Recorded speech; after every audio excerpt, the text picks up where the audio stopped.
Ona bor dunyoda yashash boshqacha. Onaning ta'rifi-yu mehri boshqacha.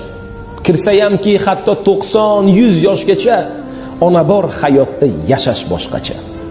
Yashaydi onamiz bizlarni o'ylab, tunu kun Xudodan baxtimiz so'rab. Onasiz qolganlar to'ymaydi yig'lab, ona bor hayotda yashash boshqacha.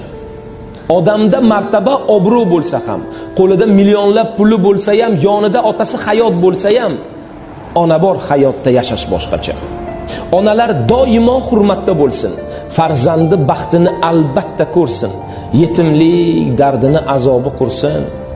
Ona bor hayotda yashash boshqacha. Yetimlik dardini yetim biladi. Uning bu dunyosi bir kam bo'ladi. O'zidan o'tganini o'zi biladi. Ona bor hayotda yashash boshqacha. Onangiz umriga umr tilayman. Bir umr tugalmas baxt